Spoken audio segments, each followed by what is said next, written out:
Drama की starting में हम यूना को देखते हैं जो कि हमारी फीमेल लीड है। सुबह उठने के बाद वो बहुत ज्यादा शॉक होती है कि उसने शहर के रिचेस्ट मैन मिस्टर लीजन के साथ नाइट स्पेंड कर ली है। यूना कल रात के बारे में याद करने लगती है और हमें फ्लैशबैक में दिखाते हैं कि यूना का बॉस उसे जबरदस्ती एक बार में लाकर उसे किसी ओल्ड मैन के साथ ड्रिंक करने के लिए भेज रहा होता है।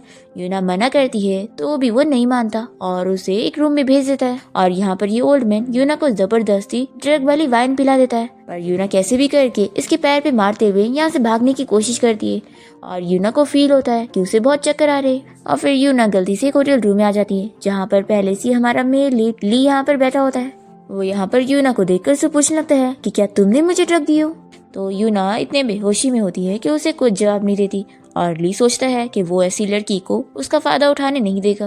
पर तभी इतने में वो यूना से टकरा जाता है और जब उसका चेहरा देखता है तो उसे तुरंत ही पहचान लेता है कि ये तो वो है। फिर वो मान जाता है कि ठीक है, अब ये तुम्हारी विश है तो मैं जरूर पूरी करूंगा और उसे किस करने लगता है और दोनों ही नाइट स्पेंड कर लेते हैं।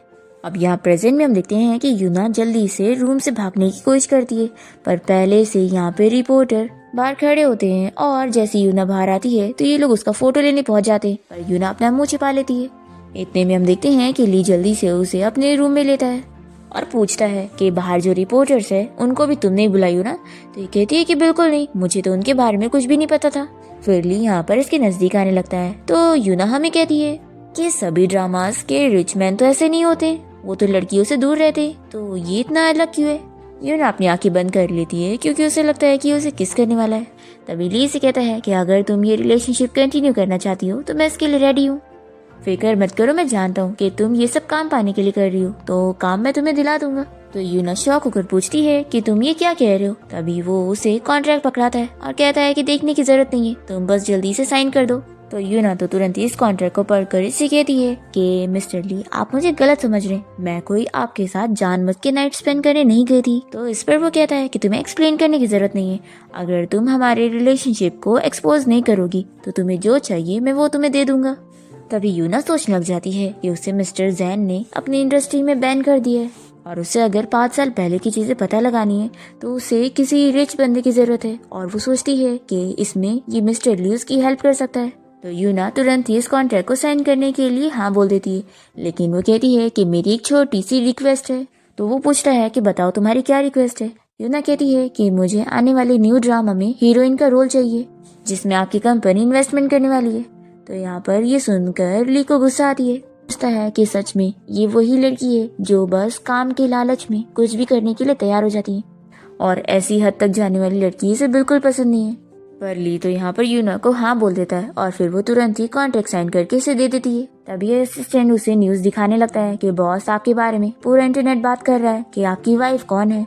तो ये देखने के बाद ली यहाँ पर यूना से कह देता है कि ये लास्ट टाइम होना चाहिए। यूना कहती है कि मैंने बोली ना कि ये सारी चीजें मैंने तुम्हारे खिलाफ प्लानिंग नहीं करी हूँ, और सोचो अगर मैं इन सबकी प्लानिंग के पीछे होती तो क्या मैं अपना फेस छुपाती। वो कहता है कि मुझे कोई फर्क नहीं पड़ता कि तुमने ये करी हो कि नहीं, बस मैं तुम्हें बता दूं कि आगे से ऐसा नहीं होना चाहिए। फिर हम यहाँ पर बाइशिन को देखते हैं जिसने असल में ली को ड्रग दी हुई थी और वो बहुत ही गुस्सा होने लगती है कि उसका प्लान खराब हो गया और ली के साथ कोई और लड़की चली गई उस रात नाइट स्पेंड करने के लिए। तभी इसकी असिस्टेंट यहाँ पर आकर बता देती है कि उस लड़की के बारे में पता लग गया है, उसका नाम यूना है। बाशिन को सुनकर गुस्सा आती है कि मैं उस लड़की को छोड़ूंगी नहीं। फिर हम यहाँ पर ली को देखते हैं जो कि अपने हाउसकीपर को बोलकर एक रूम को अच्छे से रेडी करने के लिए बोलता है जैसा कि किसी लड़की को पसंद आए। तो हाउसकीपर ही सुनकर बड़ा खुश हो जाता है कि मास्टर आप पहली बार किसी लड़की को घर लाने वाले। फिर ली यहाँ पर इस बॉक्स में रखी हुई 2 कैंडीज को देख रहा होता है और फिर वो याद करने लगता है और हमें फ्लैशबैक में दिखाते हैं ली को ऑर्फनेज में वॉलंटियर करने गया होता है और तभी यहाँ पर बहुत बारिश हो रही होती है। इतने में यहाँ पर हम देखते हैं यूना को जो कि भागते हुए आती है और वो इसे थैंक्स करने लगती है कि वो उसकी ऑर्फनेज में डोनेशन वगैरह कर रहा है। फिर ये उसकी बुक्स उठाने में भी हेल्प करती है और साथ ही उसे कैंडीज देती है और यहाँ पर ली तो इसे देखता रह जाता है और पहली बार में उसे लाइक करने लगता है। यूना उसे थैंक यू और बाय बोलकर अपने ऑर्फनेज में चले जाती है और फिर यहाँ प्रेजेंट में ली तो यूना की वो दी हुई कैंडी को अभी तक संभाल के रख रहा होता है। फिर इसके बाद ली यहाँ अपने ऑफिस में होता है और अपने असिस्टेंट से कह देता है कि वो यूना को पिक करके घर लेकर जाए। फिर हम देखते हैं कि यूना यहाँ ली के घर पहुँचने के बाद सोचने लगती है कि क्या मैं सच में इतने बड़े घर पे रहने वाली हूँ। अब तभी मास्टर यहाँ पर आकर उसे बॉस की वाइफ कहने लगता है। तो यूना काफी शॉक होती है और कहती है कि आपको गलतफहमी होगी। तो हाउसकीपर कहता है कि आप पहली लड़की है जिसे मिस्टर ली ने घर लेकर आए हैं, तो आप उनकी वाइफ ही होंगी। तो यूना सुनकर खुश होती है और सोचने लगती है कि सच में ये तो बहुत ही रेयर बॉस निकला। तभी इतने में एक मेड इसे देखकर सोचने लगती है कि पता नहीं अपने आप को क्या समझ रही है, एक छोटी मोटी सी एक्ट्रेस है। अब तभी ली यहाँ पर आ जाता है और वो हाउसकीपर को भेज देता है यूना का सामान रखने के लिए और फिर उसे बताता है कि मैंने तुम्हारे काम के लिए सारी चीजें अरेंज कर दी हूँ। तो ये बहुत ज्यादा खुश हो जाती और उसे फिर से थैंक यू बोलने लगती है। ली कहता है कि फिक्र मत करो, मैं एक बॉडीगार्ड और एक ड्राइवर भी अरेंज कर देता हूँ जो कि तुम्हें रोज लेकर जाएंगे। तो ली कहती है कि ड्राइवर और बॉडीगार्ड की क्या जरूरत है, मैं तो बस काम के लिए जा रही हूँ, ना कि कोई एडवेंचर करने। तो ये सुनकर ली शॉक होता है कि ये लड़की तो लालची नहीं है।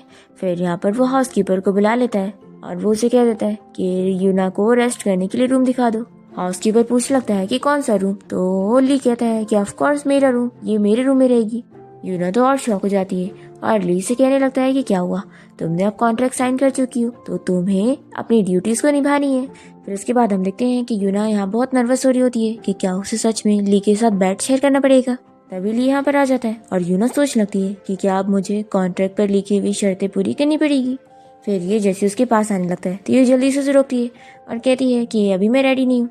फिर यहाँ पर वो कह देता है कि ठीक है कोई बात नहीं, तुम जब तक रेडी ना हो मैं तब तक तुम्हें फोर्स नहीं करूंगा। और फिर ये यूना से पूछने लगता है कि तुम मुझे कब से जानती हो। ये सोचती है कि लगता है ये मेरे मुंह से अपनी तारीफ सुनना चाहता है। फिर वो कह देती है कि आप तो इतने फेमस सीईओ हो और इस शहर के रिचेस्ट मैन हो, तो आपको कौन नहीं जानता। तो ली कहता है कि मैंने तुमसे अपनी तारीफ करने नहीं बोला था और वो सोचता है कि इसे तो मैं याद ही नहीं हूँ। फिर यूना पूछती है कि क्या आप मुझे पहले से जानते हो। तो ये कहता है कि बिल्कुल भी नहीं। और फिर वो यूना से इस बारे में पूछता है कि तुम ये सारी चीजें कब से करते आ रही हो या फिर मैं पहला हूँ। यूना कहती है कि आप फिक्र मत करो, आप ही फर्स्ट हो, आपके अलावा मैं और किसी और के बारे में कैसे सोच सकती हूँ। तो ली ये सुनकर बहुत ही खुश हो जाता है और कहता है कि फिर तो तुम्हारी आंखें बहुत ही अच्छी है। यूना कहती है कि ऑफ कोर्स, और आपकी भी टेस्ट अच्छा है। तो ली कहता है कि अच्छा, तो तुम ये बोलकर भी अपनी तारीफ कर रही हो।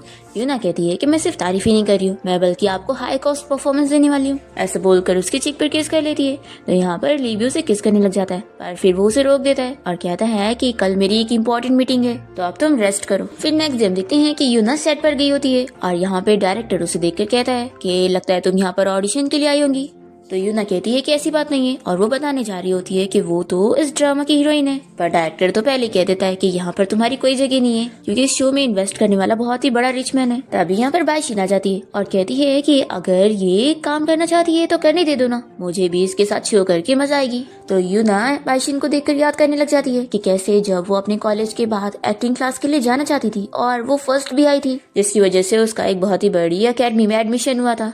पर यूना को वहाँ से निकाल दिया जाता है ये बोलकर कि अब उसकी जगह कोई रिच डॉटर ने उसको रिप्लेस कर लिए। और जो बाशिन के डैड होते हैं वो यहाँ पर यूना को निकाल देते हैं कि तुम बस एक ऑर्फन हो, तुम्हारा कोई कनेक्शन नहीं है। और बाशिन भी यहाँ पर उसका मजाक उड़ाकर चली जाती है कि कैसे कैसे लोग आ जाते हैं। अब यहाँ पे प्रेजेंट में बाशिन यहाँ पर यूना को देखकर चिढ़ रही होती है कि इस जैसी गरीब लड़की यहाँ पर कैसे आ गई। और यूना सोचती है कि पता नहीं किस रिच डॉटर ने उसे रिप्लेस करी और फिर उसका करियर बनने से पहले खराब हो गया। यूना सोचती है कि मुझे पता लगाना पड़ेगा कि वो कौन लड़की है ताकि मैं अपने आप को प्रूव कर सकूं। अब डायरेक्टर यहाँ पर यूना को सपोर्ट रोल दे देता है और बाशिन को मेन रोल दे देता है और फिर शूटिंग स्टार्ट होने जा रही होती है। और यहाँ पर बाशिन तो सोचती है कि इस लड़की को आज मैं सबक सिखाऊंगी। फिर यहाँ पर शूट चालू हो जाता है और बाशिन यहाँ पे डायलॉग मारने के बाद यूना को थप्पड़ लगा देती है। तो यूना से चिल्लाती है कि तुम ये क्या कर रही हो। तो डायरेक्टर यहाँ पर आकर यूना को चिल्लाता है। यूना कहती है कि इसने स्क्रिप्ट चेंज करी है, स्क्रिप्ट में कोई थप्पड़ मारने वाला सीन था ही नहीं। तो यहाँ पर बाशिन कहती है कि डायरेक्टर मुझे लगता है कि यहाँ पर थप्पड़ वाला सीन होना चाहिए, तो यहाँ पर ज्यादा अच्छा रहेगा। और वैसे मुझे ये भी लगता है कि मैंने अभी थोड़ा अच्छे से जोर से नहीं मारी थी, तो हम वापस से लेते हैं। तो डायरेक्टर कहता है